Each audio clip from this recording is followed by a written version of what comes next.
On a ici un circuit dans lequel nous avons deux diodes dont les caractéristiques sont identiques et données ici avec U et I qui sont U1 et I1 pour la diode 1 et I2 et U2 pour la diode 2. Cette caractéristique nous dit que la diode ne laisse passer le courant que dans ce sens-là, puisque quand U est strictement négatif, la diode se comporte comme un interrupteur ouvert idéal. Tandis que quand U est positif, la diode se comporte comme une résistance et on souhaite alors déterminer l'intensité I qui traverse cette résistance.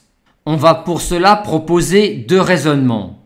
Un raisonnement qui repose sur la notion de point de fonctionnement d'un circuit que nous ferons dans une autre vidéo et un raisonnement que nous allons maintenant faire où on va regarder ce qui se passe quand on se place dans les différents cas qui correspondent aux différentes combinaisons possibles des comportements de la diode D1 et de la diode D2.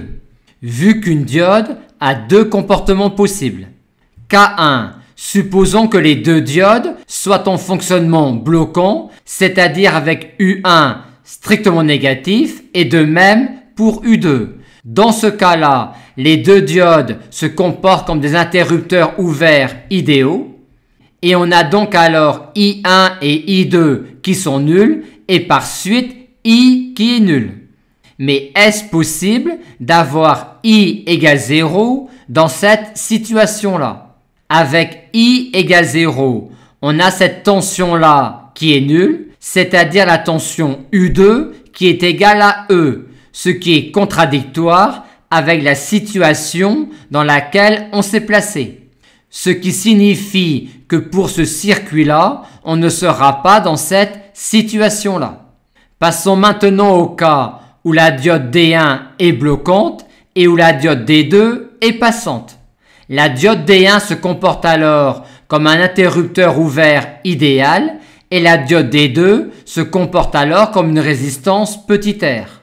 On a alors I1 qui est nul et donc I2 qui est égal à I. Et en écrivant la loi des mailles dans cette maille-là, on trouve tout de suite cette valeur-là pour I. Mais la valeur trouvée est-elle compatible avec la situation que l'on a envisagée?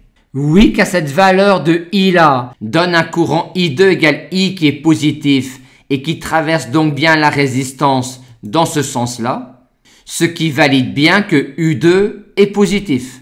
Et pour U1, une valeur qui est RI moins E, qui est bien négative. Donc ce cas de figure-là est cohérent et nous donne cette valeur-là pour grand I. On va tout de même montrer que les deux cas restants sont incohérents. Le cas où la diode 2 est bloquante et la diode 1 passante nous mène à cette configuration-là du circuit avec I2 qui est donc nul et avec donc I qui est égal à I1. On en déduit que I est alors l'opposé de cette valeur-là, ce qui est impossible car on a alors un courant I1 égale I qui est négatif et qui ne traverse donc pas la résistance dans ce sens-là. Impossibilité que l'on valide également en disant qu'on a alors U1 égale RI1 égale RI qui est strictement négatif, ce qui est contraire à l'hypothèse posée. Par conséquent, cette situation-là est impossible. Maintenant, dans la situation où les deux diodes sont passantes, c'est-à-dire quand on est dans cette configuration-là du circuit, on montre par une équivalence Thevenin-Norton que le dipôle branché aux bornes de cette résistance se résume à une seule résistance, ce qui nous donne un courant I qui traverse une résistance et qui se déverse dans une résistance. On en déduit que I est nul et que donc notre circuit est équivalent à celui-là. On aurait alors I1 égale moins I2, ce qui rend impossible d'avoir un courant qui traverse la résistance dans ce sens-là ici et également dans ce sens-là ici. Impossibilité que l'on valide également en disant qu'on aurait alors U1 et U2 de signes opposés, ce qui est contradictoire avec l'hypothèse posée, sauf à avoir I1 égale I2 égale 0, mais ce qui conduit alors à E égale 0, ce qui est absurde. Par conséquent, ce cas-là est impossible. En conclusion, on a montré que la seule possibilité pour ce circuit-là est d'avoir la diode 1 qui est bloquante et la diode 2 qui est passante.